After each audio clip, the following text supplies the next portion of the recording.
la presencia y la puntualidad de todos los que estamos aquí en esta videoconferencia. Agradecemos a nuestros compañeros de la Cátedra de Autopsicoterapia, al responsable de la misma, el licenciado Marvin Vladimir Flores, quien es la persona que ha propiciado la apertura de este espacio, a los demás compañeros de otras facultades que nos también están presentes aquí, a los licenciados de distintas áreas que también nos han brindado el honor esta noche de estar presentes. Tengo el agrado de presentarles a mi equipo de trabajo, que está conformado por Evelyn Vanessa Durán Cruz, Daniela Ivanovna Galeas Romero, Gabriela Esmeralda Galvez Coca, Helen Esther López Alfaro, mi persona, Fátima Gabriela López Álvarez, Luis Dagoberto Majano García, Alessandra Elizabeth Mejía Lipe, Graciela Mariel Rodríguez Sánchez. Nosotros somos estudiantes de la licenciatura en psicología y actualmente cursamos el tercer año. En la siguiente diapositiva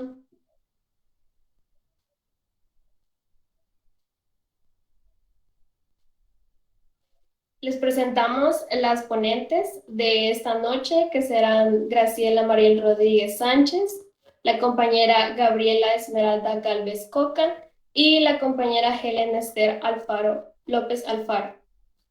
En la siguiente diapositiva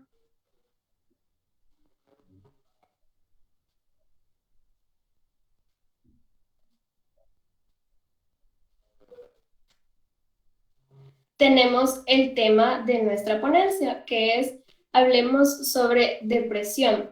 Para ello hemos planteado una interrogante que es ¿está bien o no está bien? A lo cual yo quisiera que ustedes me hicieran el favor de escribir en el chat la respuesta a esta pregunta, si ustedes consideran que sí, si ustedes consideran que no, si alguien más también quisiera explicar el porqué de si está bien, no estar bien, o de no estar bien, no estar bien.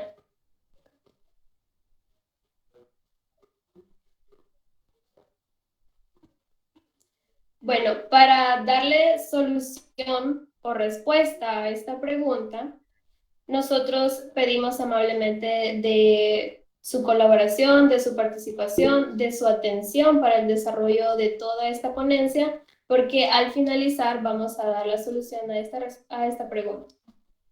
¿Sí, Claudia? Hola, yo creería que depende del tiempo, ¿no? Creo que sí está bien estar mal.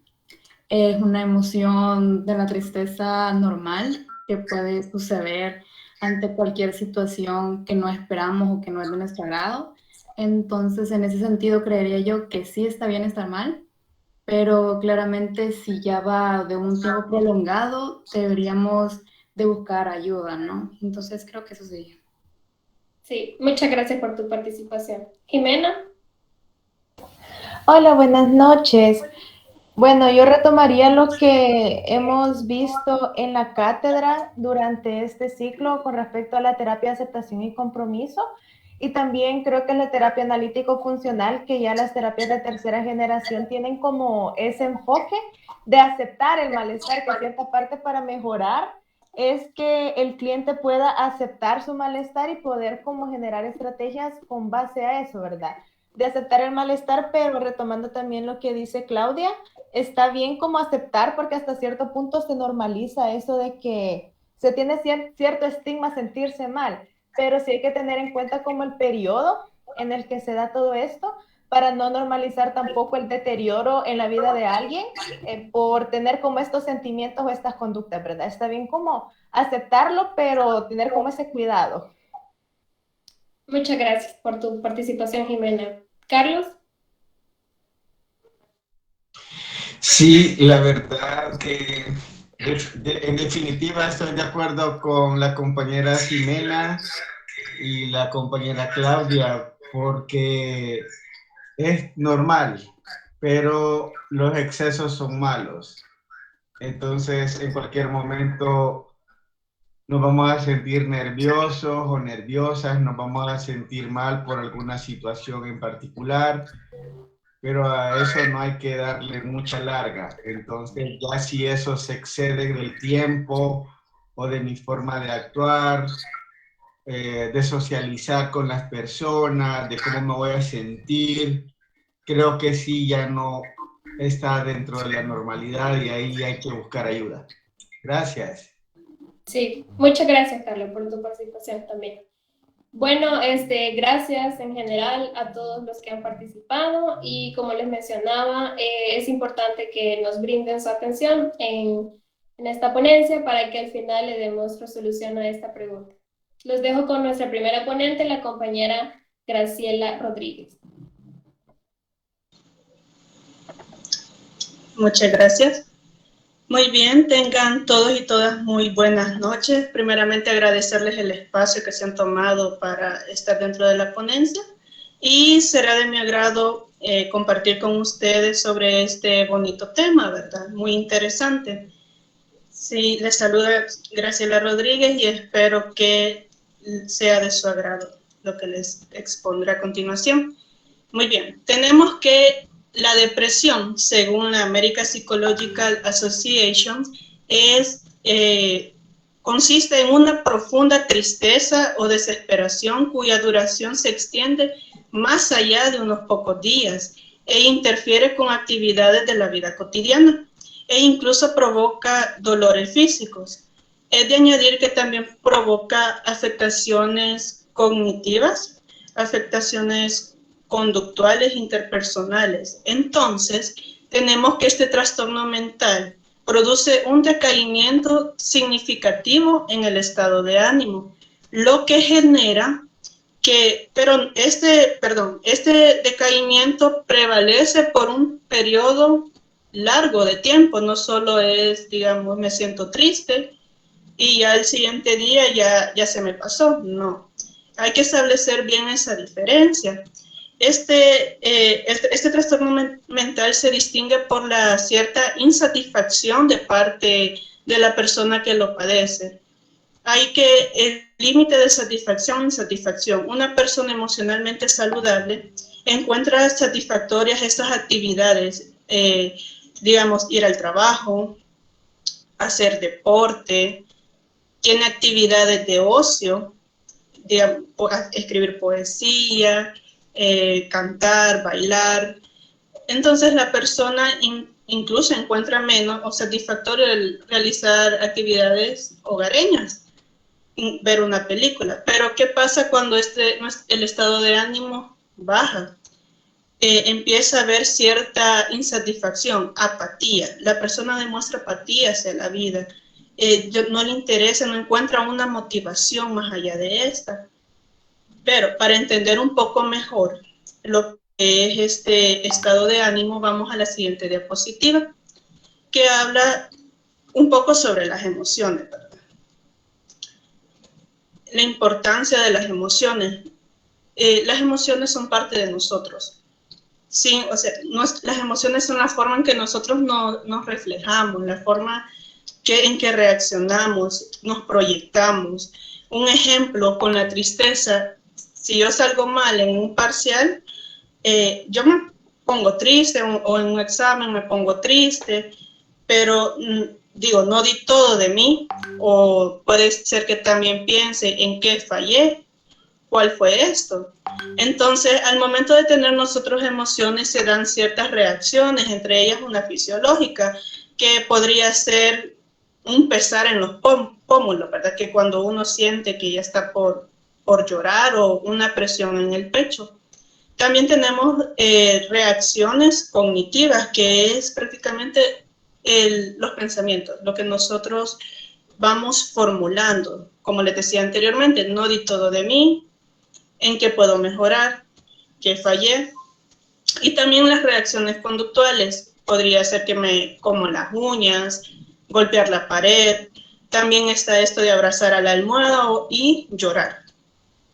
Entonces, es importante, como ustedes mencionaban, que las emociones son necesarias y tenemos tanto emociones positivas como negativas, ¿verdad? Estas pueden ser racionales e irracionales. Las racionales son las emociones esperadas y sanas, mientras que las irracionales son las que nos generan sufrimiento y dificultad. nosotros necesitamos tanto de emociones positivas como negativas. Por ejemplo, entre las emociones positivas racionales tenemos la alegría, el afecto, el amor, la tranquilidad, mientras que en las irracionales tenemos el ser apasionado, apatía, euforia, pero la parte de apasionado la tomamos por el lado de una obsesión con la pareja, ¿verdad? Es cierto, sentir el sentimiento del amor, estar enamorado, etcétera, es positivo, es bonito, pero se complica cuando se tiene cierta predisposición de la pareja, nos sentimos muy obsesionados con la pareja. Si esta pareja llega a romper con nosotros, pues que podemos quedar inmersos en un estado de depresión. Entre las emociones negativas tenemos las racionales y las irracionales. Entre las racionales está la tristeza, el temor, miedo, molestia, enojo. Tristeza, digamos, al perder algo que nuestro peluche favorito, digamos, al perder una mascota, un ser querido. Eventos que nos llenan de tristeza, miedo, temor, miedo a afrontar nuevos retos es algo muy normal, es esperado, es algo sano. El enojo, ¿verdad? También tenemos derecho a sentirnos molestos en algún momento. Y irracionales, que es cuando estas emociones son las que prevalecen y nos generan dificultad, ¿verdad? El pánico, la ira y la depresión. Muy bien, dicho lo anterior, vamos a pasar a la siguiente diapositiva. Es importante conocer esto porque así vamos viendo y estableciendo una diferencia entre el estar triste y el estar depresivo, ¿verdad?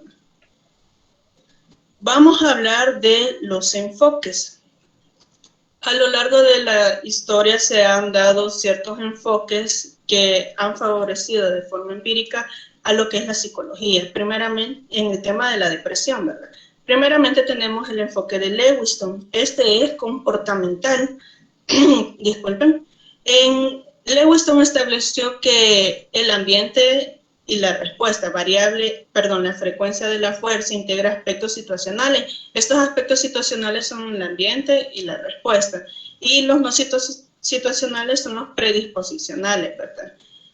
Ya en REM estableció el autocontrol. Para esto menciona la importancia de la autoevaluación, la autoobservación, el autorrefuerzo. Comprendamos un poco mejor este aspecto, ¿verdad? En la autoobservación es cuando las personas son muy vulnerables a la depresión.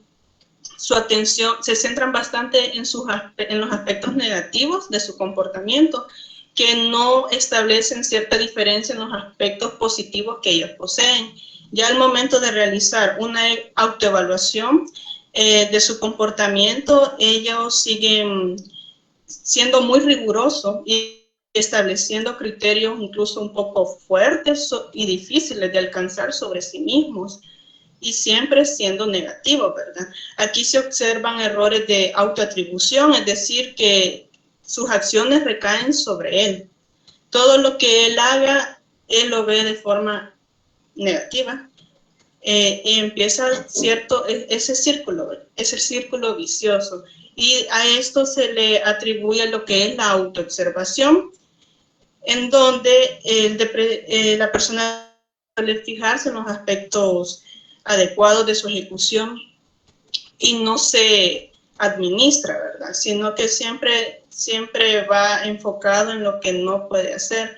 Y esto afecta en gran medida lo que es el autorrefuerzo, porque en esta parte toda la atención en sus defectos y errores se centra, ¿verdad? Y suele administrarse excesivos castigos, que estos pueden llegar a ser heridas en su cuerpo, llegar incluso a atentar contra su vida.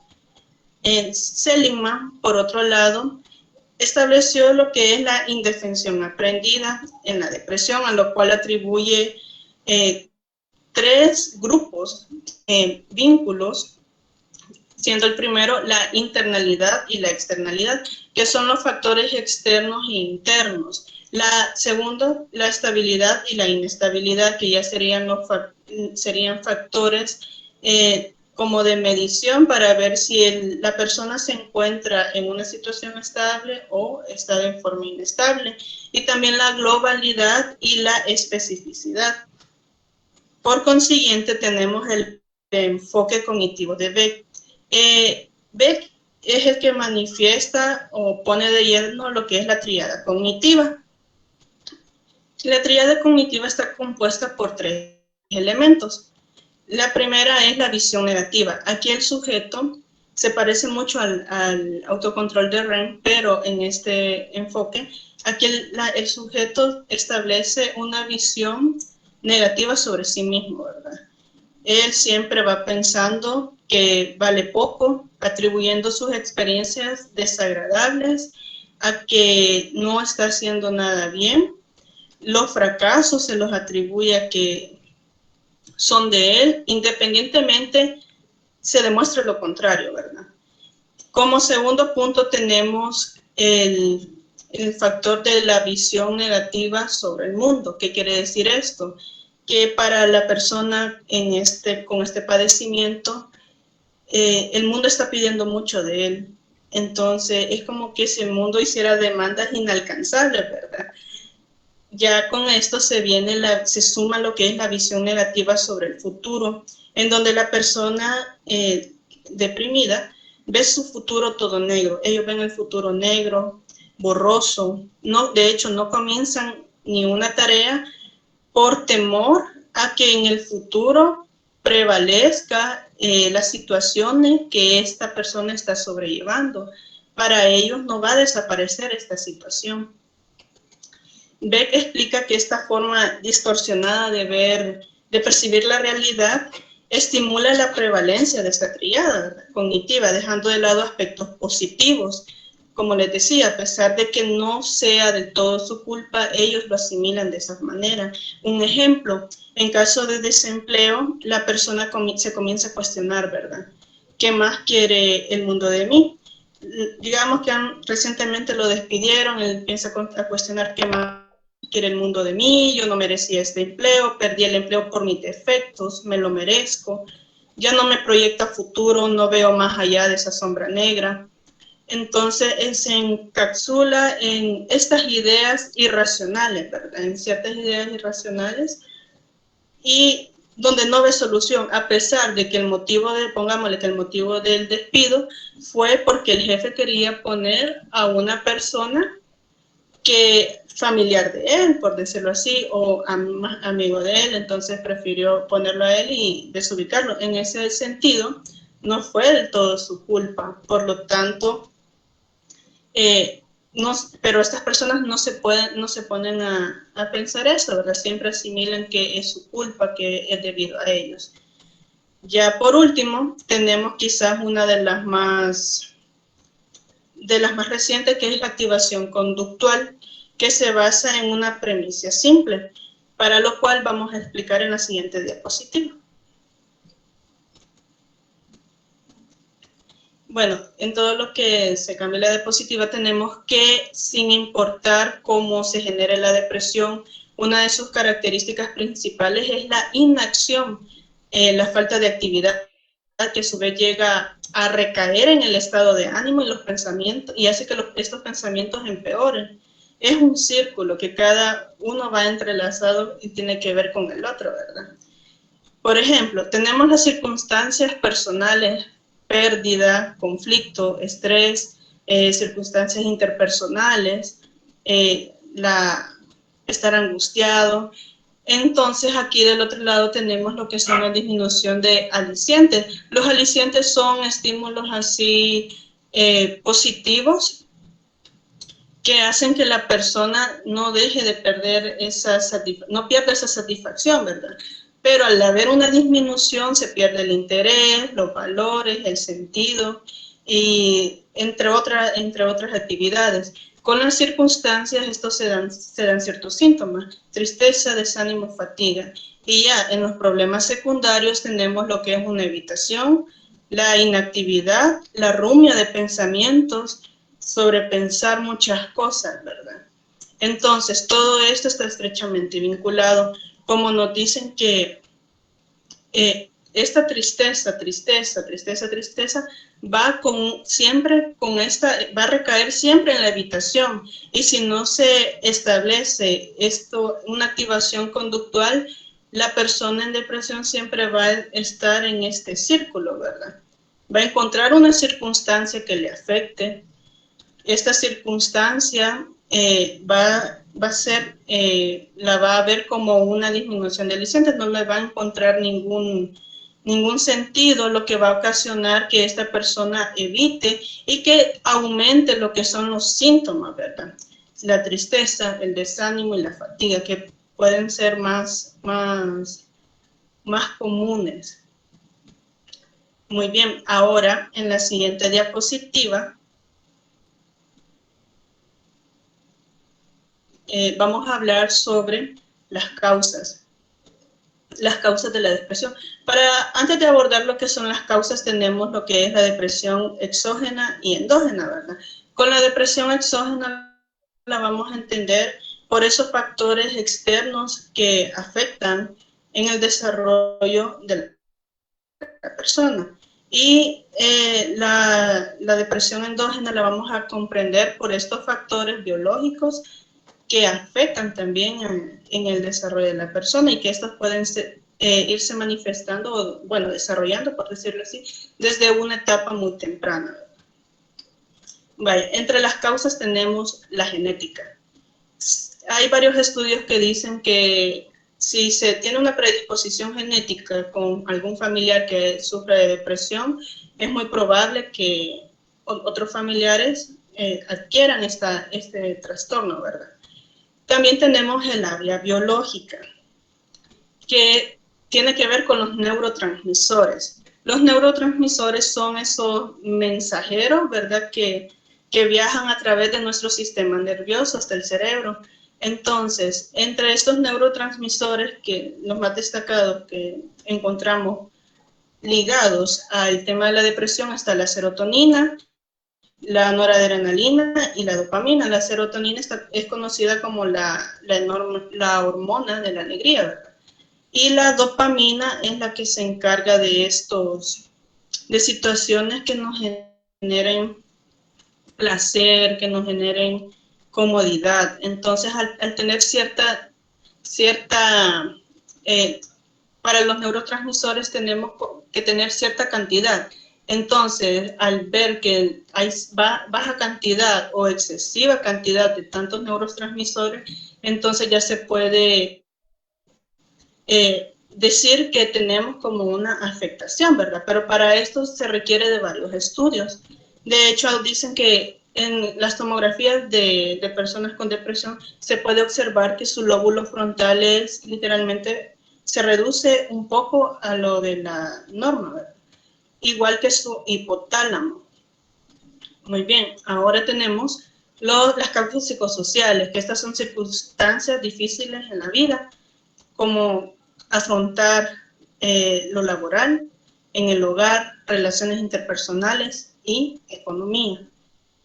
Y las enfermedades, cáncer, tuberculosis, Parkinson, cardiovasculares, y incluso tiene que ver con otros trastornos, como los trastornos alimenticios, también pueden ser causas de depresión.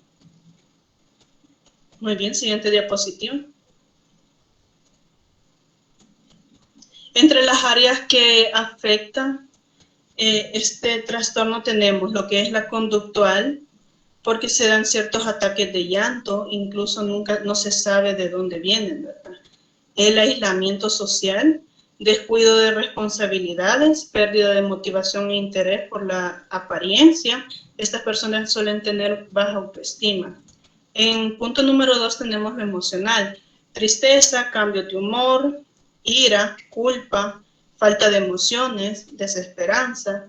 Es una ensalada de emociones las que se viven, ¿verdad? Y tenemos el otro punto que es cognitivo, problemas de memoria, autocríticos, falta de concentración y pesimismo.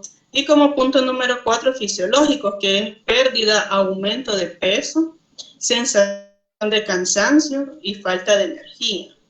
Son algunos de los puntos principales que se pueden identificar en personas con depresión, que les afecten esas áreas, ¿verdad?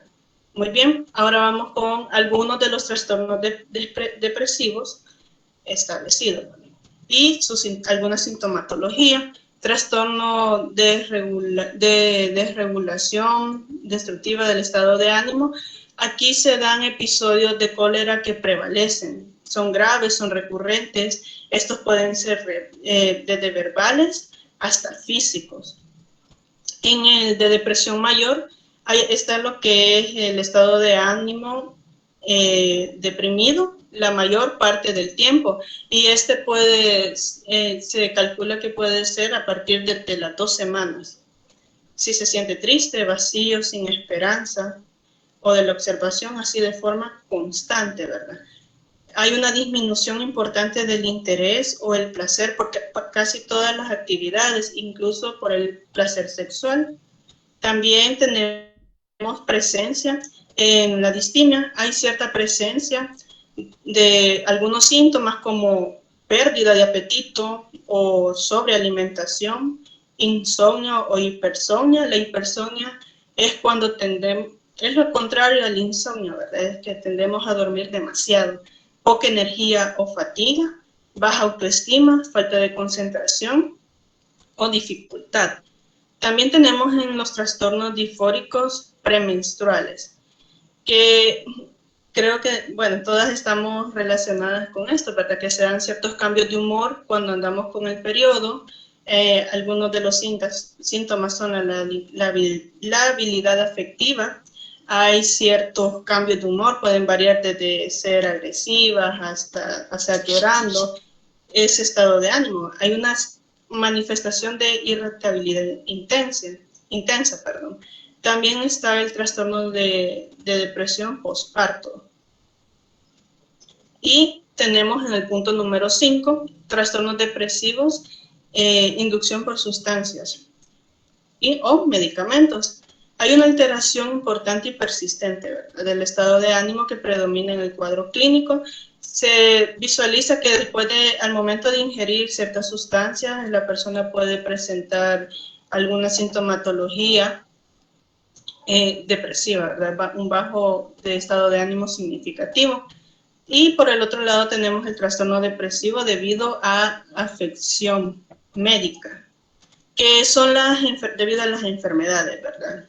Cáncer, debido a enfermedades como cardiovasculares, algún tumor. Entonces, cuando una persona no desea continuar con el cuadro clínico, puede ser un síntoma de depresión, ¿verdad? El estado de depresión, cuando no quiere continuar con su tratamiento. Ahora tenemos la siguiente pregunta. ¿Es la depresión un signo de debilidad? El escuchar: tienes un carácter débil, pero si no te ves tan deprimido, yo te veo bien. Anímate, necesitas salir más y hacer ejercicio. Todo está en tu mente. ¿Creen ustedes que estos son comentarios agradables para las personas depresivas? La verdad es que, no, para nada. La verdad, no. ¿Sí? Y No, el hecho... yo solo decía que no. Ah, perfecto, sí. Y están en lo correcto. No son comentarios nada agradables. No minimiza las emociones de los demás. Y de hecho la depresión no es un signo de debilidad. Existe la creencia que la depresión es una debilidad de carácter y que el padecerla es una aberración, y las personas que la padecen suelen ser etiquetadas como débiles. Y precisamente por esta creencia, incluso persistente, yo he observado algunos casos, se sigue suscitando. Y lamentablemente, debido a esto, muchas personas no acuden a ayuda, porque sería admitir una debilidad que según ellos que según ellos son, al ser más activos, que quizás los otros tienen razón, que al ser más activos podría desaparecer, o que solo con esa voluntad, ¿verdad?, de no sentirse mal también podría desaparecer, pero la realidad es que no. Así no funciona. La depresión es una enfermedad que puede afectar a cualquiera, desde los niños hasta los adultos mayores. Y como abordamos anteriormente, está regida por diversas causas. El padecerla no nos hace débiles. Es una enfermedad común y es tratable, que requiere de ayuda y no de críticas. Luchar solo con la depresión es desigual. Por lo tanto, en esta lucha no se está solo, ¿verdad? Hay bastantes redes de ayuda. A continuación, la siguiente diapositiva. Ya sabemos lo que no se debe decir. Entonces, ¿qué es lo que podemos decir a personas que están pasando por esta situación difícil? Lo que hay que hacer. Permite que se exprese y escucha atentamente. No uses adjetivos denigrantes. Bríndale apoyo total en su proceso. Dedícale interés, comprensión y paciencia. No refuerces la visión negativa que tiene la persona sobre el mundo y sobre sí mismo. Tenemos que tener mucho cuidado con eso, ¿verdad? Lo que tenemos que decir, sabes que me importas y mucho. No estás solo, cuentas conmigo. Esto va a pasar, pero mientras eso sucede, lo vamos a enfrentar juntos. Es importante que esa persona se sienta apoyada, ¿verdad? Que se sienta amada. Te quiero. Un te quiero puede cambiar bastante las cosas. ¿Quieres que te abrace? No te preocupes, toma mi mano o abrázame mientras lloras. Y si todo esto es importante para ti, para mí también lo es. Y aquí estoy, ¿verdad? Entonces, ¿por qué buscar tratamientos para la depresión? Número 1, es una enfermedad y es tratable. 2, puede prevenir varias consecuencias graves de la depresión, como el suicidio. 3, todo tratamiento está basado en una estrecha alianza entre terapeuta y consultante. Y 4, el tratamiento es efectivo. Muy bien, ha sido un agrado. Hasta aquí mi participación. Los dejo con mi siguiente compañera.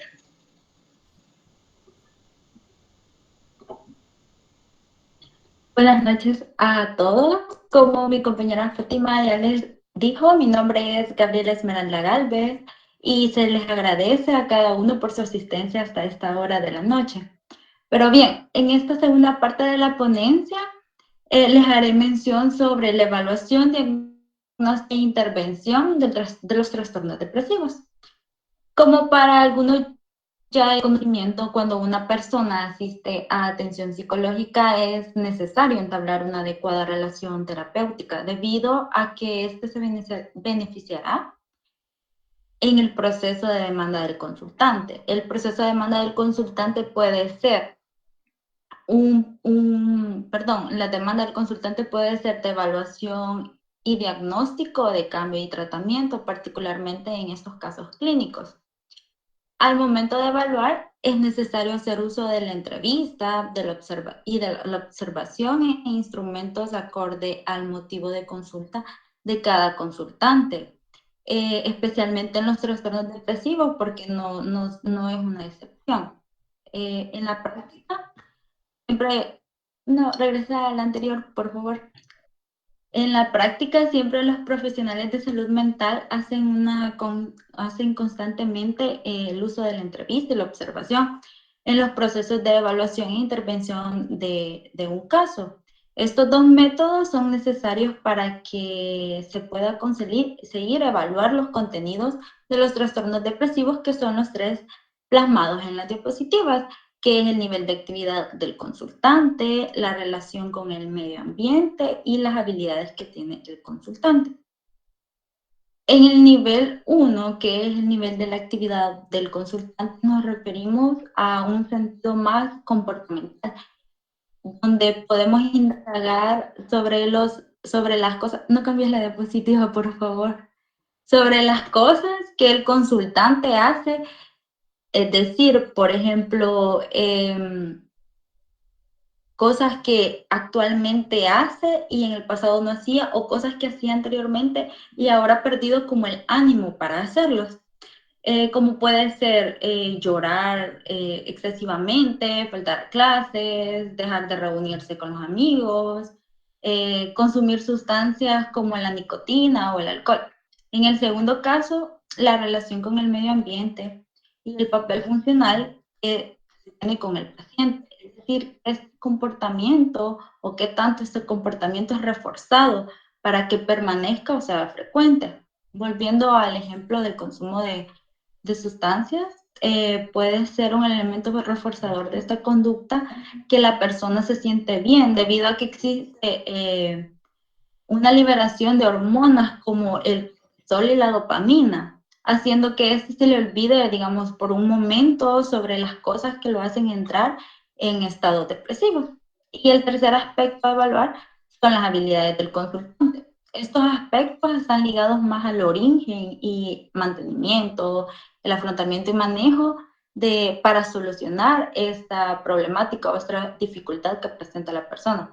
Por ejemplo, en esta parte se tiene que evaluar las habilidades sociales, las laborales, las familiares, los esquemas cognitivos, los pensamientos automáticos, puede ser también.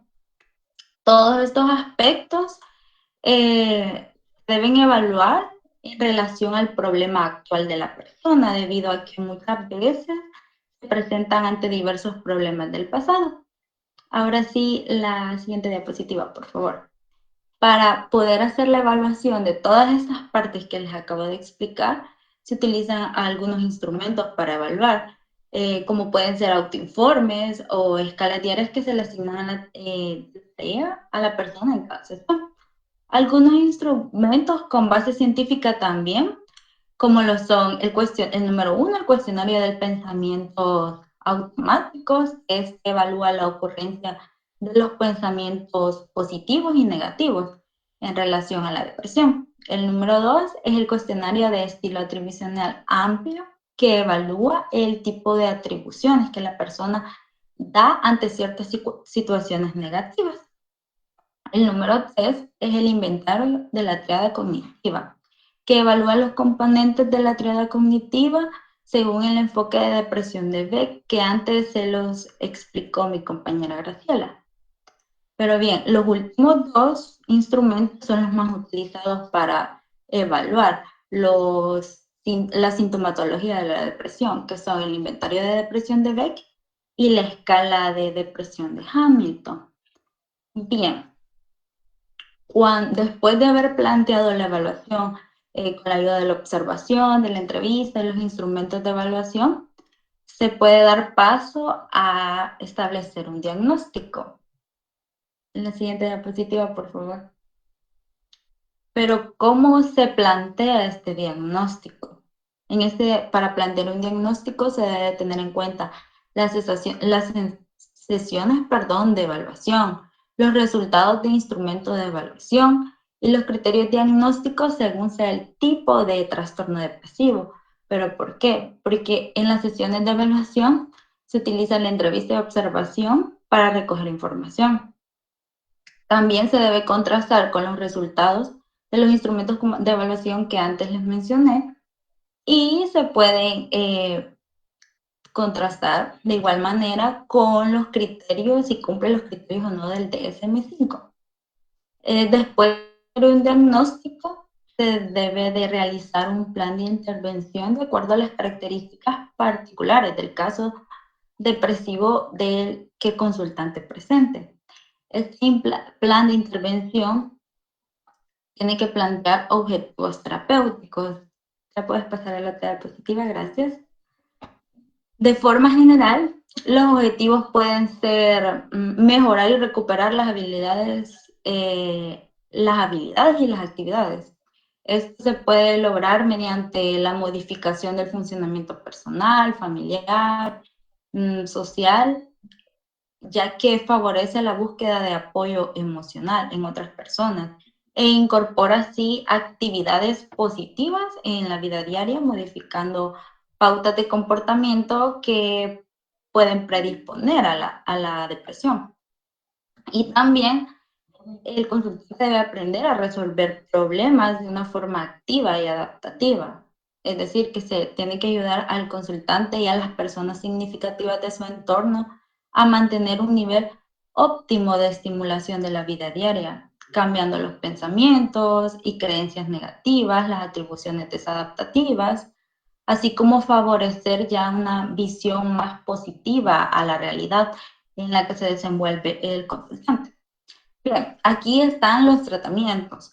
Los tratamientos para la depresión puede ser el farmacológico o el psicoterapéutico. El farmacológico, ahí les muestro una lista de los medicamentos que se pueden tomar, pero esto no lo puede, este tratamiento no puede ser recetado, por decirlo así, por un psicólogo, sino que tiene que ser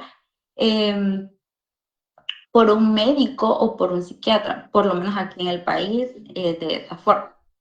Y el tratamiento psicoterapéutico, en el tratamiento psicoterapéutico debe de primeramente hacer una intervención psicoeducativa a la persona y a la familia, donde se le explique el diagnóstico de la persona, donde se le explique el tratamiento y el periodo de tratamiento de forma anticipada también.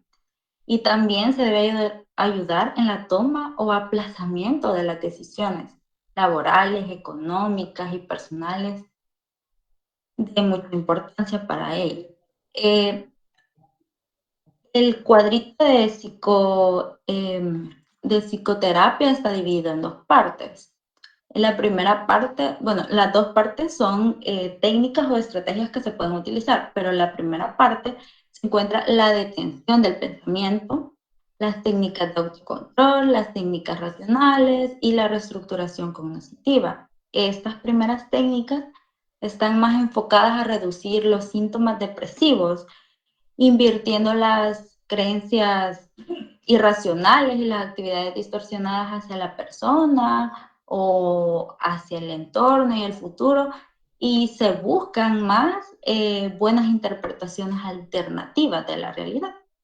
En el segundo bloque que tenemos ahí se encuentra la técnica de solución de problemas, la inoculación de estrés, el entrenamiento de habilidades sociales. Estas están más focalizadas a cómo cambiar las reglas de vida erróneas establecidas en una persona. Y otras técnicas, por motivos de tiempo no se las voy a mencionar, de todos estos tratamientos o técnicas se presentan de manera separada o se explican de manera separada, pero se debe tener presente que todas afectan o todas tienen como una modificación de la conducta y estos componentes descriptivos en el proceso de evaluación, los cuales son de la actividad de la persona. Esta interacción con el medio y las habilidades, lo cual se debe considerar cuando se va a plantear un plan de intervención debido al caso y de la evaluación de la eficacia. Es decir, que no solo se tiene que contar con una técnica, sino que se deben contar con varias porque se deben trabajar con las situaciones que anteriormente les expliqué. En el caso en el caso de los tratamientos farmacológicos es un 33% más caro que el tratamiento cognitivo-conductual y el tratamiento cognitivo o con el farmacológico, o sea, el combinado es un 23% más caro. La siguiente diapositiva, por favor. Bien, aquí están, en esa siguiente diapositiva, están algunas estrategias que se le pueden brindar al consultante y a los allegados, lo que son informar sobre la carga hereditaria de estos trastornos, porque como se los mencionó mi compañera Graciela, es una de las causas. Tener en cuenta también que el paciente presenta un mayor riesgo de suicidio. También no forzar o obligar al paciente a actividades personales, sociales y laborales para las que no se ve capacitado. Una mejor opción sería animar a la persona a fijarse objetivos realistas y accesibles a sus capacidades y habilidades. Y también es necesario reforzar las estrategias de afrontamiento del consultante ante hechos de la vida cotidiana. Ha sido un gusto estar con ustedes esta noche. Los dejo con mi compañera. Muchas gracias.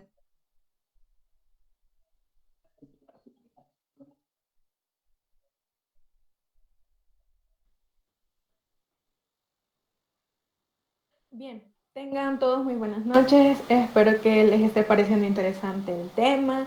Y pues quisiera que se tomaran un tiempo por si se sienten un poco aburridos, abrumados, que se estiren, que se levanten del lugar donde están y que puedan estirarse para que así se me distraigan un poquito.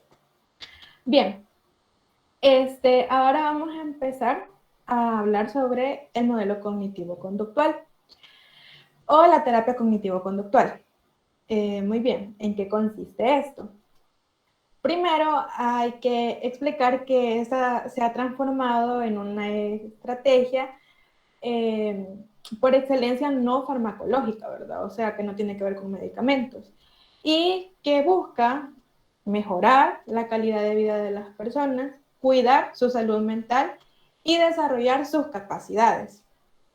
Es una forma como de entender cómo piensa uno de sí mismo, de las otras personas, del mundo que le rodea, del entorno. La terapia cognitivo-conductual puede ayudar a la persona a cambiar los pensamientos, de ahí viene cognitivo, y sus conductas viene conductual.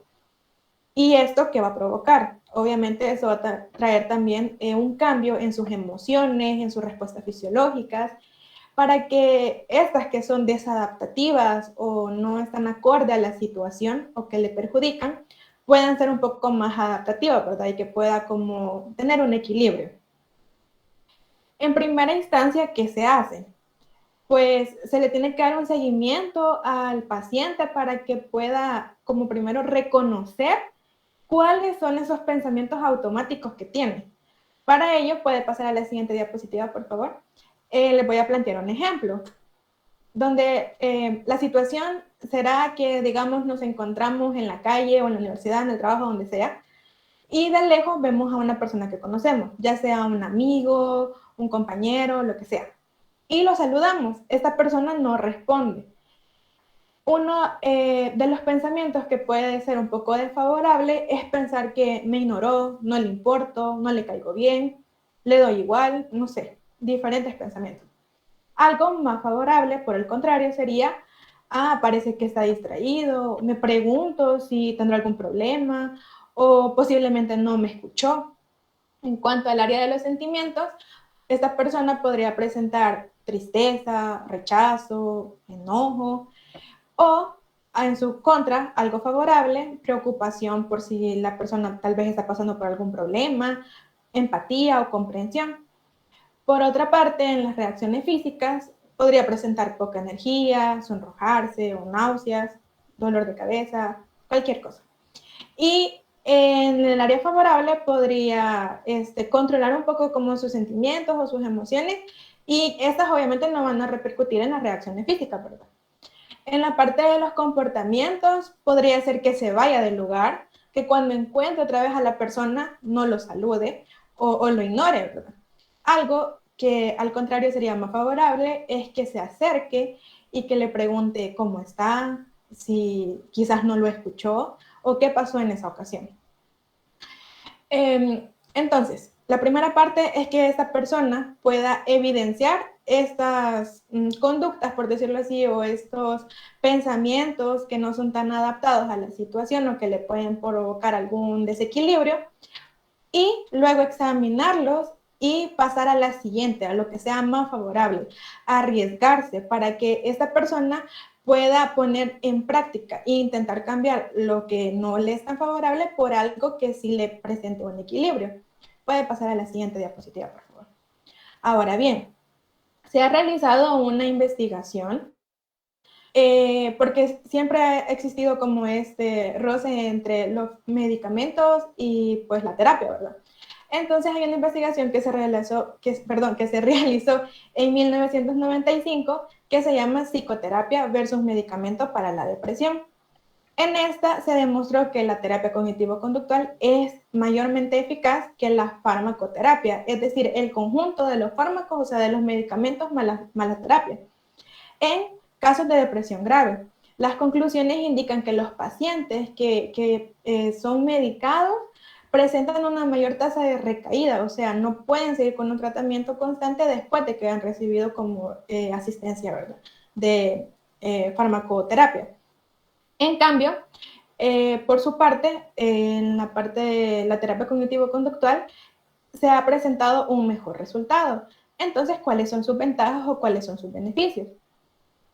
La primera es que cuenta con una guía de tratamientos para cada problema, o sea, es bastante amplio, no solamente se aplica en el área de depresión. Su objetivo principal, pues, es modificar, como les mencionaba, los pensamientos, las conductas y las emociones a corto plazo o en el corto plazo. Asimismo, otra de las características es que se establecen objetivos para el tratamiento y por consiguiente, y algo muy importante, es que se va evaluando este cumplimiento de objetivos, no se deja de lado, sino que constantemente se está evaluando. Puede pasar a la siguiente diapositiva, por favor. El siguiente punto o la siguiente ventaja es que la persona, obviamente como está en un constante práctica, realiza las actividades y no es como un agente pasivo, sino que es un agente activo de su propio proceso. En el siguiente tenemos que ofrece herramientas a la persona para que pueda enfrentar y asimismo modificar lo que le puede causar malestar o un desequilibrio. Otro es que se trabaja en creencias, en pensamientos, en capacidades y en perspectivas, pero todo esto desde el punto de vista donde el paciente pueda analizar todo el contenido y sus acciones y asimismo modificarlos para que esto fluya con normalidad, ¿verdad? Y por último, tenemos, como les mencionaba anteriormente, que no solamente se puede ver en la depresión, sino que también puede tratarse con casos de ansiedad, trastornos obsesivos, trastornos de alimentación, entre otros. Siguiente diapositiva, por favor. Ahora les hablaré un poco sobre el esquema ABC. Pero antes de explicarles en qué consiste el esquema ABC, me gustaría explicarles en sí qué es un esquema en cuanto al ámbito psicológico, ¿verdad?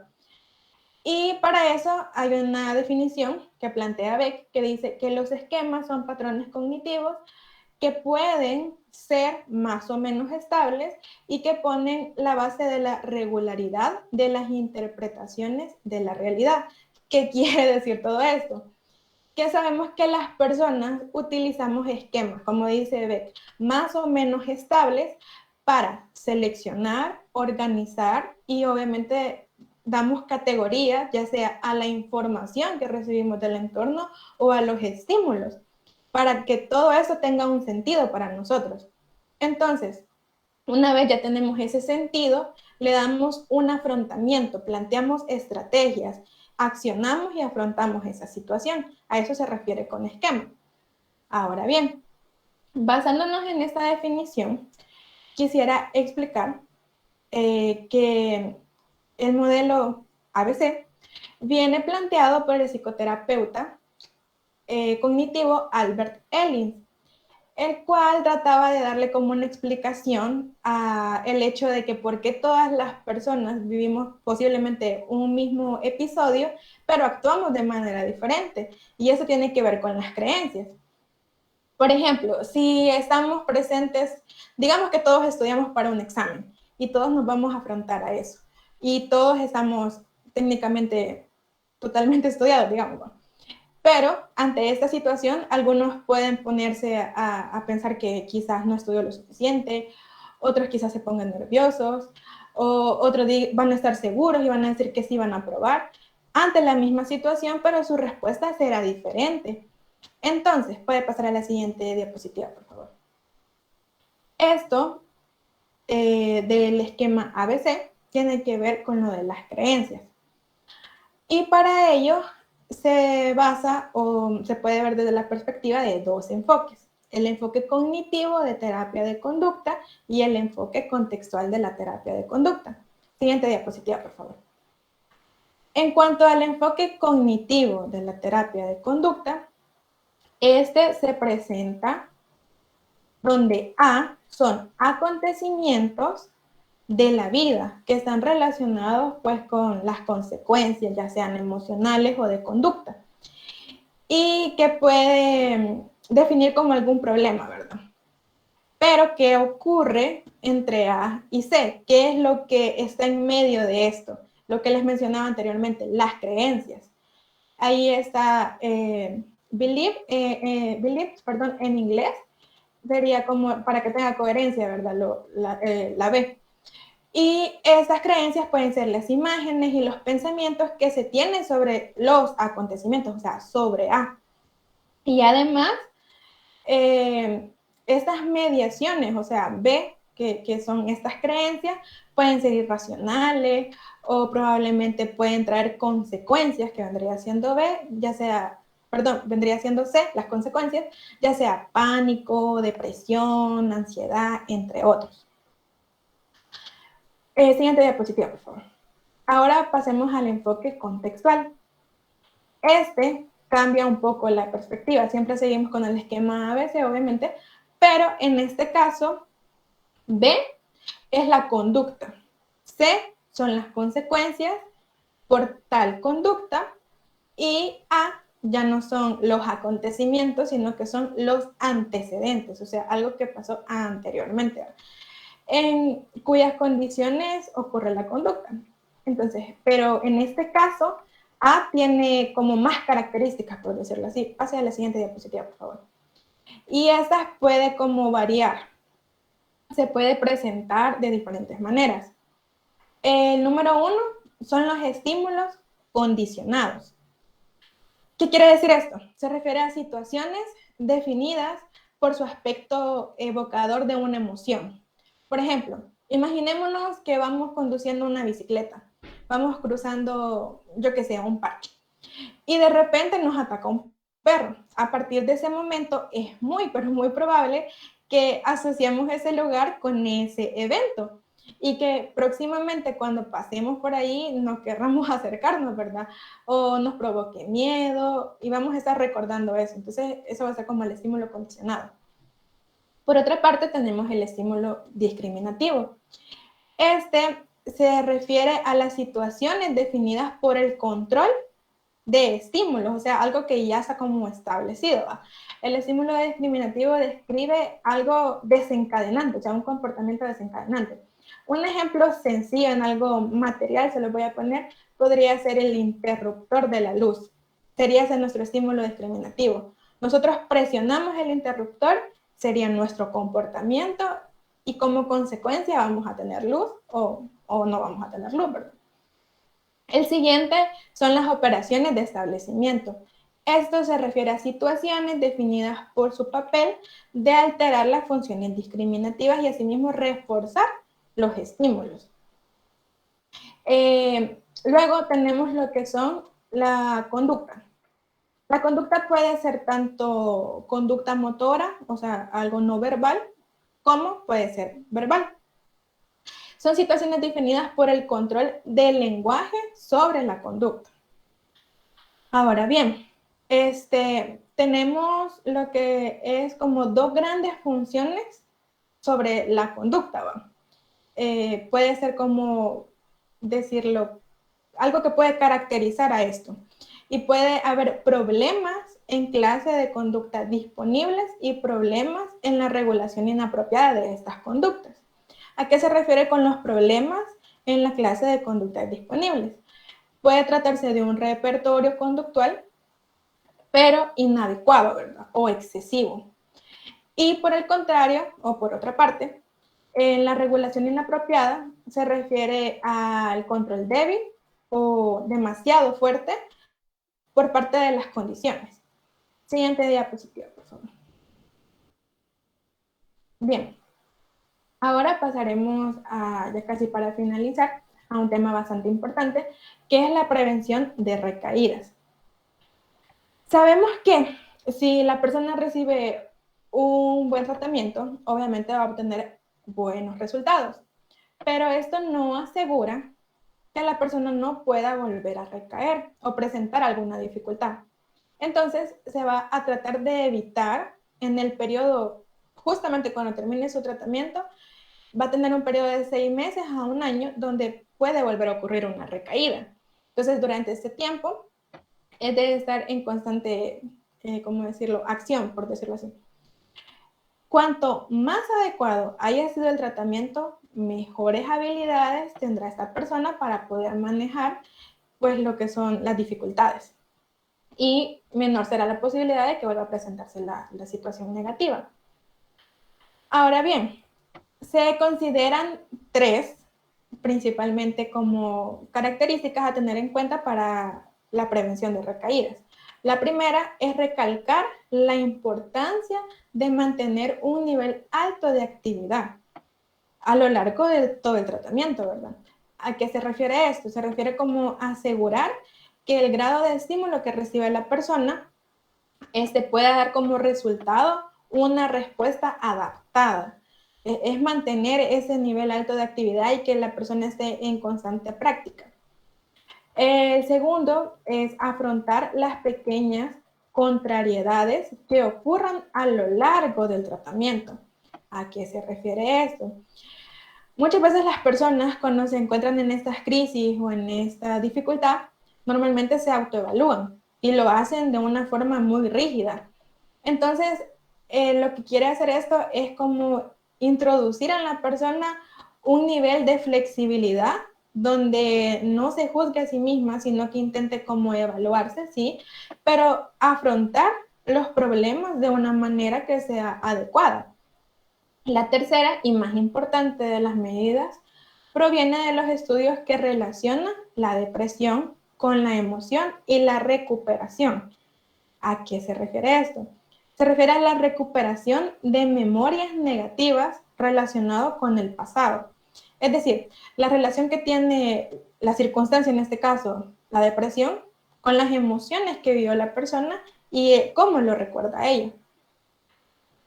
Por poner un ejemplo, podría ser que en algún momento se sintió triste, quizás por, no sé, había alguna música de fondo o no sé, y puede hacer que esa música cuando la escuche nuevamente la ponga triste. Entonces, lo que tratamos o lo que se tendría que tratar de hacer aquí es que cuando el paciente perciba una situación de riesgo donde pueda recaer, que tenga como redes de apoyo en actividades que pueda realizar y que estas actividades sean automáticas a modo de distraer a la persona, como por ejemplo el simple hecho de conducir, correr, lavar trastes, incluso platicar con otras personas. Y estos son los 3 principales criterios que se tienen para evitar así de manera muy general lo que es la prevención de recaídas o como recomendaciones, perdón.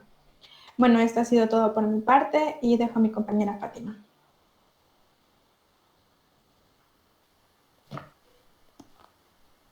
Muy bien. En la siguiente diapositiva, por favor. Ahora que ya se desarrolla la ponencia, podemos responder a la pregunta que hacíamos inicialmente y es, ¿está bien no estar bien? La respuesta a ella es un sí y un no, como bien lo mencionaban los compañeros al inicio. No está bien que nosotros perduren los sentimientos de tristeza o que constantemente nos sintamos mal emocionalmente, porque esa es la raíz en muchas ocasiones de los trastornos mentales. Mas, sin embargo, sí está bien que haya momentos en los que nos sintamos mal o en los que nos sintamos tristes, porque es parte de nuestras emociones y de nuestra naturaleza. Pero esto siempre y cuando estos sentimientos sean momentáneos y no sean permanentes en nosotros. Ahora les mostraremos un pequeño video sobre la presencia de la depresión en las personas y de cómo se ven sus síntomas.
Muy bien, bueno, el video solamente es algo representativo. Pausa de lo importante que es buscar redes de apoyo ante este tipo de trastornos y cualquier otro trastorno, y por supuesto atención psicológica. Así que ya para finalizar, agradecemos su presencia, participación en esta ponencia. Esperamos que haya sido de su agrado y abrimos un pequeño espacio para preguntas o comentarios que nos quieran hacer. Muchas gracias por su atención. Les dejaremos en el chat de Meet un enlace para que nos hagan el favor de escribir un correo y su nombre completo solamente para cuestiones de asistencia.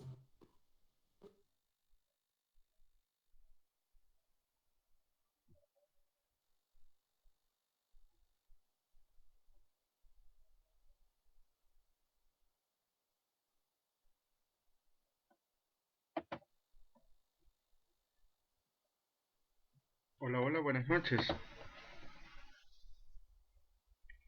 Buenas noches, Lee. Buenas noches, Liz. Gracias por Buenas noches. compartirnos esta ponencia que ustedes la han titulado Está bien no estar bien. Realmente ustedes saben de que esto se ha vuelto un problema, bueno, no sé si decir más frecuente o más evidente.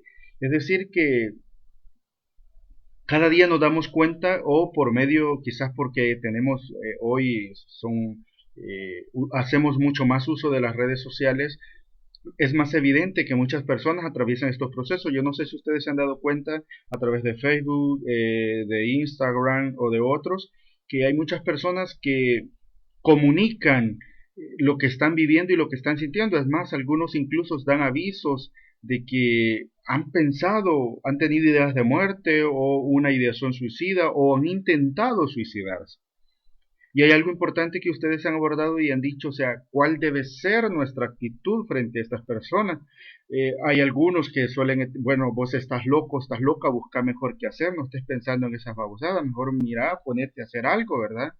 Y esto lo que nos hace al final es que minimiza, como ustedes lo decían, nuestras emociones, es decir, parece que no tiene importancia lo que estoy sintiendo, que no encuentro un apoyo, a veces no encontramos el apoyo en las personas más cercanas y eso es todavía mucho más desgastante para estos procesos. Yo tenía una serie de dudas que me estaba planteando cuando yo escuchaba su ponencia. Ustedes han planteado, obviamente a partir de la lectura, ¿verdad?, que la depresión es una enfermedad. Eh, Mi pregunta es, ¿etiquetar estos procesos como una enfermedad no es acaso estigmatizante y contraproducente en el proceso de intervención psicológica? Porque más de alguna persona podría plantearse, bueno, si la depresión es una enfermedad, quiere decir que alguien me la puede contagiar, puede ser un virus, un parásito, una bacteria,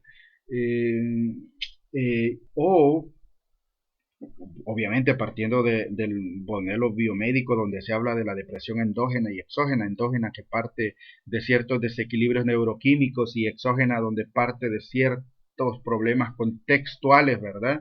Entonces, si partimos de ese modelo, ¿cómo podemos definir nosotros los psicólogos, cómo podemos distinguir cuándo una persona está frente a una depresión endógena y cuándo está frente a una depresión exógena? Me planteaba yo, ¿verdad? Otra de las dudas que me planteaba es, en palabras aplicadas a los procesos de depresión, ¿a qué hacemos referencia cuando hablamos de los estímulos discriminativos? Porque Helen nos dijo, por ejemplo, si yo enciendo el interruptor, ¿voy a tener luz o no voy a tener luz? Pero para la gente que no es de psicología, ¿cómo yo puedo aplicar estos conceptos? Porque aquí, si ustedes revisan la asistencia, hay mucha gente que no porque no haya estudiado, no porque no tengo un nivel, por muchas otras cosas, no porque hay términos que obviamente solo nosotros que estudiamos esta profesión los entendemos, ¿verdad? Y a veces necesitamos como dar un poquito más masticadito, digámoslo así, los términos para que la gente los comprenda. Hay mucha gente que se está adentrando a saber qué es esto de la psicología y entonces si nosotros le hablamos los procesos endógenos, los estímulos discriminativos, los estímulos condicionados, podría ser que si no me abajo y lo hago en términos que la gente los comprenda, va a quedar siempre en el aire.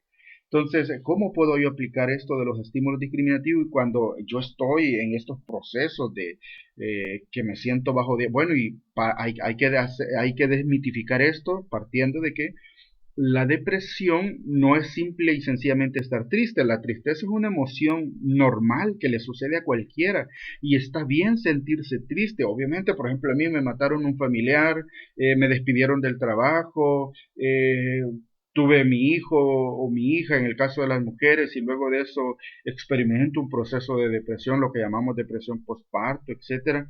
Wow, después de un proceso de esos me robaron el bus y me quitaron todo el sueldo del mes. ¿Quién no se va a sentir triste frente a eso? Y la pregunta sería, ¿la persona está mal por sentirte triste porque le robaron su sueldo del mes? ¿O en realidad el asalto, el robo es lo anormal y las reacciones de las personas son normales? Porque si me quitaron a mí mi sueldo del mes con el que yo iba a mantener mi familia, está de más decirlo, es normal que esta persona se sienta mal y que nosotros con nuestra actitud, con nuestra posición, lo que deberíamos hacer en vez de decirle, pues mira, invéntate una forma positiva de pensar frente a esto, no, wow, está bien que te sientas así, yo también probablemente en tu lugar me sentiría de esta forma, incluso está bien que llores, que lo expreses, que lo digas, que hagas lo que necesitas. Si te quieres tomar un tiempo en este momento, dale, hazlo, yo estoy aquí para acompañarte. Yo no sé si ustedes han visto un video, por ejemplo, que ha circulado por medio de las redes sociales, donde indican que una hija está atravesando un proceso de ansiedad y está bajo la lluvia.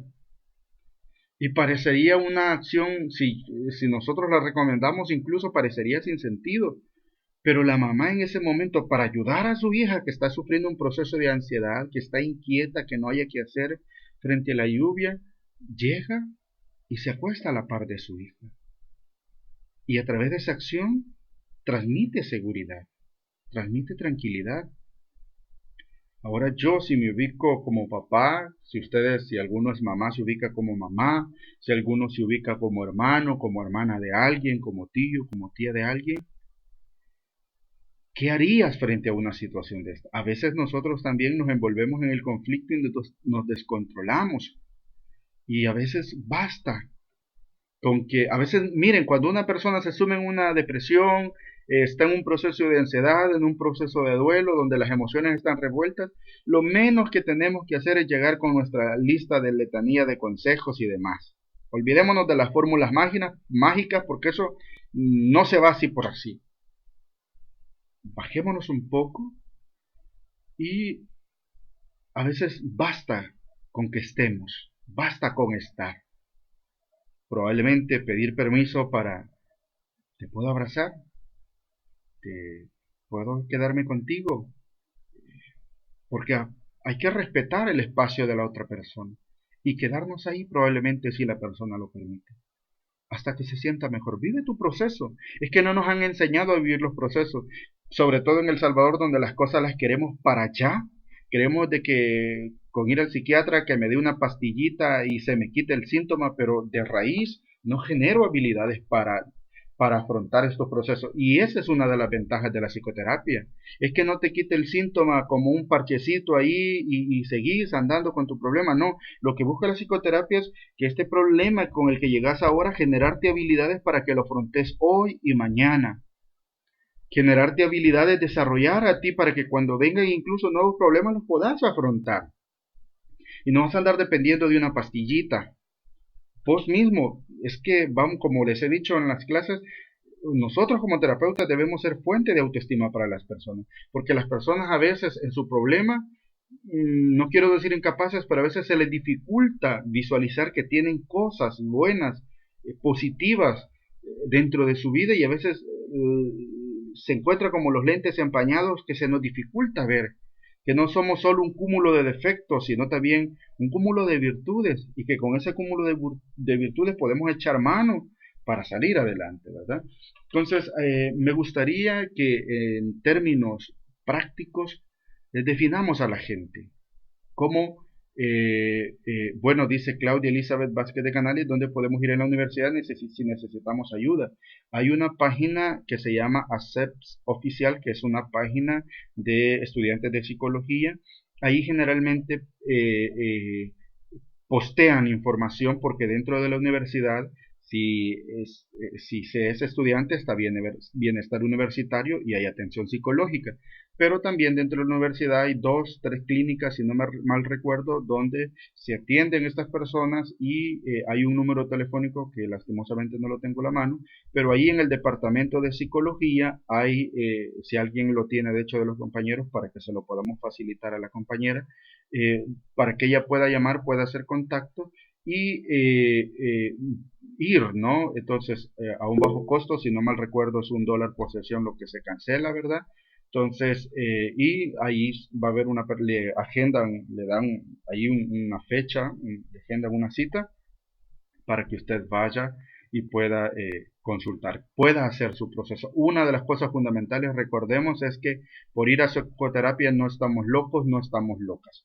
Todos tenemos dificultades. Si usted me pregunta, licenciado, ¿usted como psicólogo tiene dificultades? Claro que las tengo. Y uno de los primeros pasos que debemos hacer es reconocer que todos y todas atravesamos por dificultades. Claudia, gracias, dice, el teléfono es el 2511-2000. Y ahí nos plantea la extensión, ¿verdad? Ahí está en los comentarios, por si la queremos leer.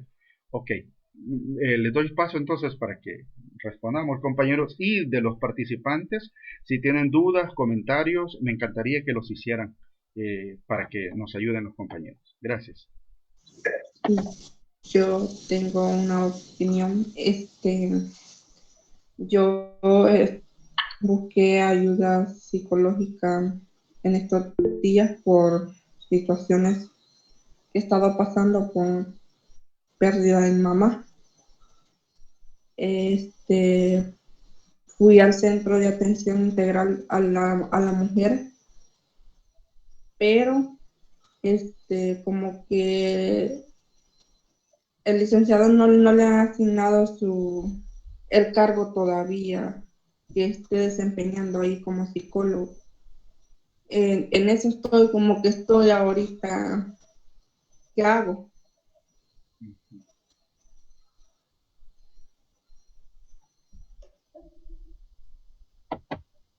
No sé si las compañeras van a responder. La compañera plantea, ella ha ido a un centro de atención a buscar ayuda psicológica. Parece que el compañero psicólogo o psicóloga está indispuesto en este momento. ¿No le ha agendado su cita todavía, compañera Sandra Marisol? Eh, la primera vez que fui, me dijo que me lo iba a agendar para el próximo lunes. Yo fui, pero él tuvo un problema, falleció un familiar de él, por eso no me pudo atender. Okay. Y ahora en la mañana él me escribió que quería ver, pero no pude porque ayer fue enterrado otro familiar mío. Por eso no vi el mensaje, no estuve pendiente del teléfono. Ok, en primer lugar, solidarizarnos con usted porque son procesos bastante difíciles. Mandarle un fuerte abrazo, ¿verdad? A la distancia. Y decirle de que todos los procesos que usted afronte de duelo son normales.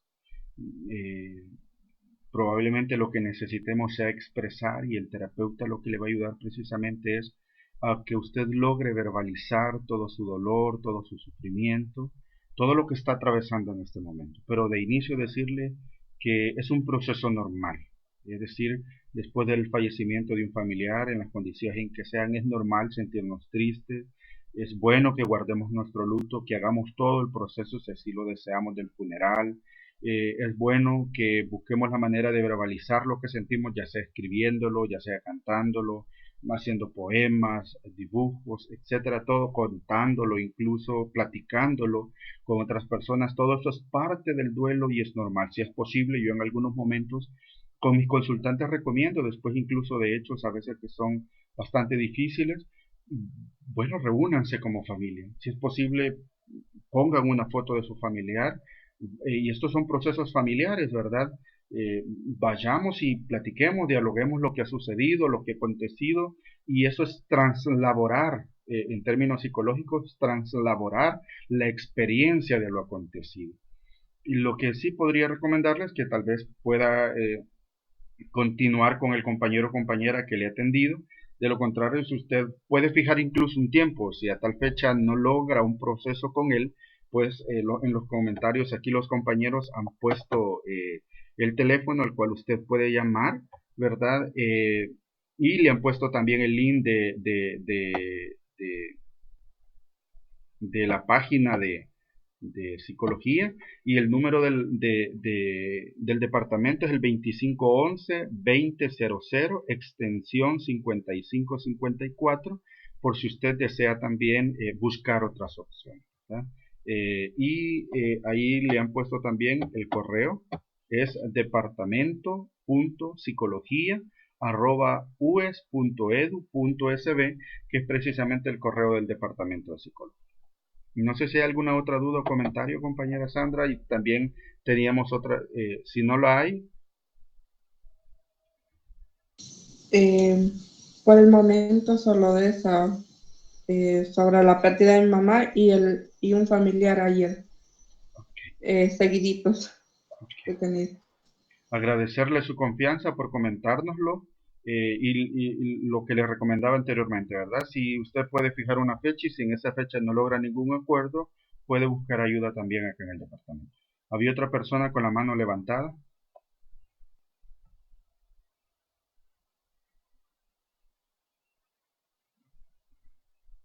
Tatiana, adelante.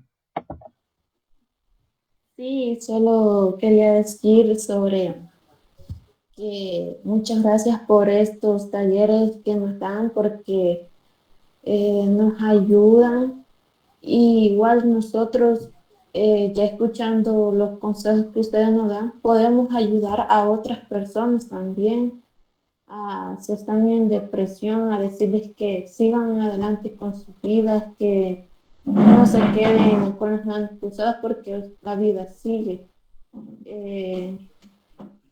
Solamente. Muchas gracias. Ok, quien dirige puede retomar las preguntas que están escribiendo. Sí, la compañera Daniela Esther Castro dice, yo tengo una pregunta, ¿qué puede hacer cuando un familiar con depresión está en una crisis de ansiedad o angustia por recuerdos de algún trauma que sufrió y le sigue afectando?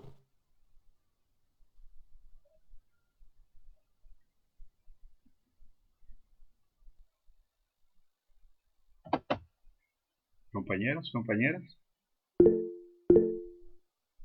Graciela. Vale, sí.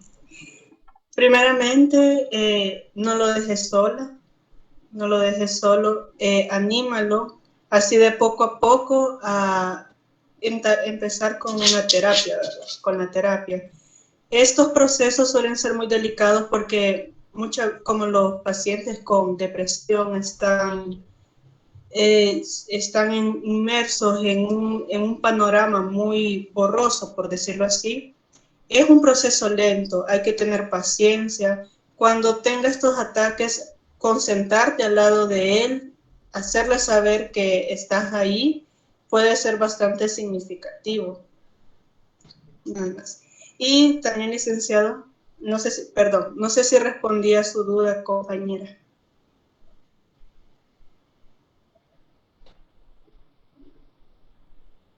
Me confirma en el chat. Bueno, ya saben. Con respecto a la pregunta de la depresión endógena y exógena que usted nos planteaba, pues tenemos un proceso de evaluación psicoterapéutica, ¿verdad? Psicológica. Dentro de ese proceso, bueno, la depresión exógena prácticamente son el ente externo, por decirlo así, algún evento como, digamos, algún evento significativo, pueden, desde los más complicados por abusos, podría ser también el bullying, en caso de niños, ¿verdad? Bullying, abusos, situaciones así que la persona ha pasado, son más fáciles de visualizar en el proceso de evaluación psicoterapéutica. ¿Por qué? Porque al momento de nosotros entablar este proceso vamos indagando en aspectos socioculturales, clínicos. Entonces en esos hay que tener muy en cuenta que también la depresión endógena abarca aspectos biológicos, químicos, que tienen que ver con todo el desenvolvimiento de nuestro sistema nervioso. Entonces, estos son más difíciles de visualizar, ¿verdad? Pero con una evaluación, considero yo que con una evaluación psicoterapéutica, por lo que hemos leído, es posible identificarlos y siempre apoyándonos de bases así empíricas como lo es el DSM-5, porque también tenemos que hacer uso para no caer en ese margen de error en el diagnóstico diferencial, ¿verdad? Es muy importante, tanto conocer la historia de la persona, desde lo más pequeño hasta lo más, para ir abriendo ese aspecto. Entonces considero que en esos puntos podemos evidenciar lo que es los factores endógenos y exógenos. Buenas noches. Uy, perdón. Perdón. Sí, La compañera Jenny respecto- Carolina Castro hace la pregunta, dice, tengo un par de dudas, ¿qué es noradrenalina y cuál es el aproximado de niños que sufren depresión? La noradrenalina es una hormona que aumenta la presión arterial y los ritmos cardíacos. Y con lo del aproximado de los niños que sufren depresión, bueno, yo investigué y según la OMS, un aproximado del 2% de la población infantil sufre depresión. No sé si queda entendido, compañera Jenny, Carolina.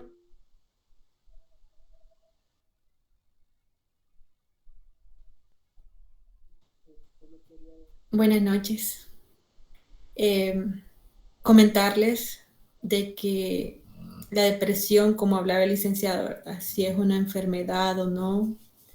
Cabe destacar de que la salud implica la salud, la parte física y la parte mental. Eso, cuando hablamos de depresión, es una afectación, no es una enfermedad que se contagia, ¿verdad? No es un virus, es una afectación que interrumpe el estilo de vida cotidiano de muchas de las personas. El hecho de que ya no puedan disfrutar toda esa capacidad que se tiene, ¿verdad? Como seres humanos. Así que esta afectación tiene muchos síntomas. El etiquetar no tiene ningún beneficio para el consultante. Entonces, esto hace que hayan muchas confusiones, muchos bajones de energía, de ánimo. Se utiliza el término depresión solo para ayuda del terapeuta para que pueda haber una intervención y un efectivo tratamiento.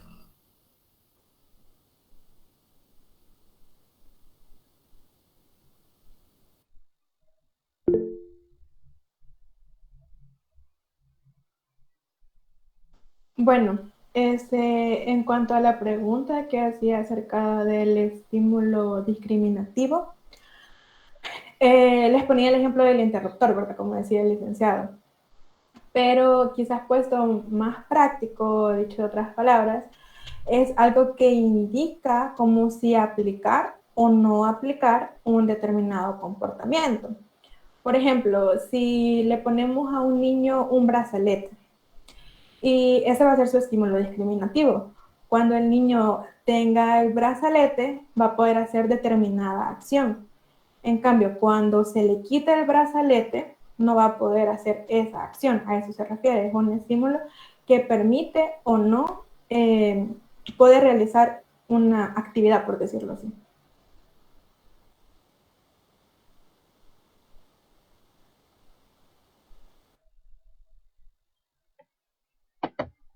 Luis Dagoberto creo que quería también intervenir.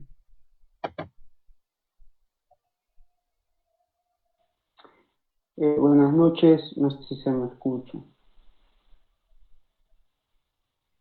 Sí, te escuchamos. Sí. No, nada más, cuando la compañera intervino sobre lo de la noradrenalina, quería mencionar también de que los bajos niveles de esta producen síntomas como sentirnos cansados, fatigados mentalmente, de mal humor, poco interés a las actividades que queramos realizar, y por eso es que se le asocia tanto a la depresión, porque los bajos niveles de este neurotransmisor son los que también pueden llevar a que tengamos o que evidenciemos algunos síntomas del trastorno total. Eso era lo que quería agregar, nada más. Ok, solo aportar algo. Alguien mencionó sobre las crisis de angustias y ataques de pánico, ¿verdad? Anteriormente, si no mal recuerdo, la primera sesión se abordó algo sobre los ataques de pánico y las crisis de angustias. En una segunda ponencia se ha platicado, se ha dialogado sobre las fobias sociales y las fobias específicas. Y hoy estamos hablando sobre los procesos de depresión, ¿verdad? Lo primero y lo ideal es que esta persona pueda tener un acompañamiento psicológico. Sería magnífico que esta persona pueda accesar a los servicios de atención psicoterapéutica. En segundo lugar, ¿cómo le podemos ayudar? Bueno, el psicólogo va a brindarle la ayuda según las condiciones en las que se encuentren, lo que se evidencia, lo que él manifieste, lo que él exprese, ¿verdad? Pero en segundo lugar hay que tomar en cuenta que estas personas viven en un mundo donde la mayoría, dependiendo de las situaciones estresantes que viven, suelen percibir ciertas amenazas, que algunas son reales y otras son imaginadas, ¿verdad? A causa de sobreimaginarlo y de sobreinterpretar, magnificar ciertas experiencias, se generan formas de pensar que son erradas o distorsionadas, y son precisamente estas que en cierta manera también influyen en lo que sentimos y en lo que hacemos. Y a veces es bueno enseñarles a estas personas a identificar que frente a ciertos antecedentes, qué hacen y qué piensan, qué sienten, porque a veces podemos llegar hasta adultos, ¿verdad?, etcétera, pero aún no hemos aprendido cosas básicas como identificar, por ejemplo, nuestras emociones y colocarles un nombre y vivirlas, vivenciarlas. A veces son cosas fundamentales, pero que no lo hemos todavía hecho y que por lo tanto que son parte de nuestro autoconocimiento. ¿Qué hago yo frente a ciertas situaciones? ¿Cuál es mi forma de pensar, de interpretar eso que me sucede, verdad? Y hablando de estímulos discriminativos, a veces ya tenemos incluso formas de pensar que se activan frente a X o Y situaciones, ¿verdad? Por ejemplo, si fracasé en una relación amorosa, se activa cierta forma de pensar. Imagínense que cada vez que algo no me salió, yo me frustra y vea que es el final de mi vida, que soy un fracasado, que soy un inútil, que soy incompetente, que no lo voy a lograr, etcétera, ¿verdad? Entonces, toda esa forma de interpretar estos acontecimientos precisamente condicionan mi manera de actuar, de sentir, de vivir. Entonces es necesario a veces que estas personas aprendan a identificar cuál es la base de todas sus acciones, ¿verdad? Y también hay muchos estímulos en nuestro contexto que precisamente provocan muchos ataques de pánico, muchas crisis de angustia. A veces hay familias donde se viven constantes crisis, ¿verdad? Constantes situaciones de estrés y que obviamente se salen de nuestro control. Entonces, vivir de hecho en situaciones donde hay mucha violencia, donde hay mucho estrés. Imagínense, por ejemplo, la situación a nivel nacional que se está viviendo ahorita. Muchas personas están viviendo una situación de crisis. El hecho de saber que se pueden llevar un familiar detenido, muchas personas están pronunciándose en redes sociales que muchas detenciones son injustas, que las personas no tienen nada que ver. Probablemente algunos sí andan hasta bien enmaletados en la delincuencia y todo eso, ¿verdad? Y podemos decir, bueno, está bien, ¿verdad? Lo necesita el país, pero también han surgido algunas dudas con respecto a los procesos. Hay muchos videos donde se evidencia un mal proceder por parte de la Policía Nacional Civil, etcétera, ¿verdad? Entonces, si hay casos donde no podemos hacer nada, prácticamente estamos bajo un régimen de excepción que limita, que restringe ciertos derechos de las personas, y eso para algunos puede generar mucha crisis de ansiedad. Imagínense para los que andan tatuados, que probablemente no sea referente a pandillas, sino que sea algo artístico. Para muchas otras personas que por el hecho de vivir en un cierto lugar se les estigmatiza y ya se les relaciona con algunos grupos delincuenciales, ¿verdad? Etcétera. Todo eso puede generar una crisis de angustia. Entonces, hay situaciones vuelvo a repetir lo que dije anteriormente, donde son normales las reacciones de las personas frente a una situación que está sucediendo y que es totalmente anormal, donde se ve amenazada la integridad física de las personas. Hay una amenaza real y por tanto las reacciones de las personas son normales, ¿verdad? Lo único que hay que diferenciar entre emoción y una situación, diríamos, donde ya se afecta nuestra capacidad de afrontarnos a la vida diaria. Por ejemplo, una emoción tiene un tiempo corto, ¿verdad? Y luego pasa.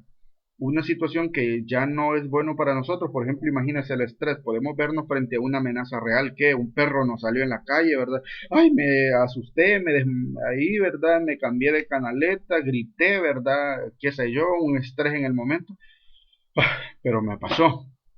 Pero imagínense, por ejemplo, una persona que vive con ese estrés, lo va cargando, no lo expresa, no lo verbaliza, ¿verdad? No busca ayuda, no genera las habilidades de afrontamiento para ello. Entonces, y se va cronificando y lo va manteniendo, esto va a empezar de alguna manera a repercutir en su salud y en otros aspectos, ¿verdad? Perdón, de su vida diaria.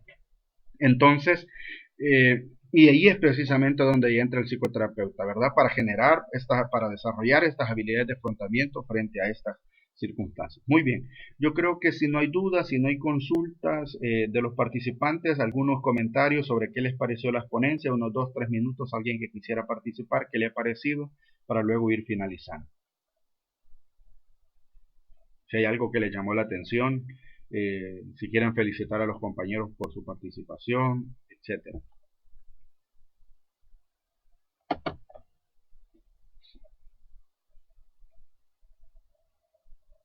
En mi caso, simplemente comentar que estuvo muy bien la ponencia, todo sobre lo que hablaron estuvo muy interesante y que a veces que es bastante serio lo de la depresión, ¿verdad? Lo que puede desencadenar, las consecuencias, los efectos.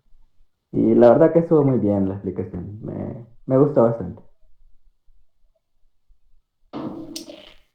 El compañero Carlos dice, gracias por el tiempo, buen trabajo, niñas. La compañera Patricia, buen trabajo, compañeros. Kenia Gabriela, buen trabajo y felicidades. Rebeca Saraí, felicidades, compañeros. Elizabeth Ramos, excelente tema, interesante. Edwin Antonio, muy interesante, compañeros, buen trabajo. Cristina Margarita, felicidades, lo hicieron muy bien, bastante interesante. Reyes Alberto, muy buena ponencia, felicidades. Andrea Marcela, excelente, niñas. Carmen Elena, felicidades, compañeros, un gran esfuerzo.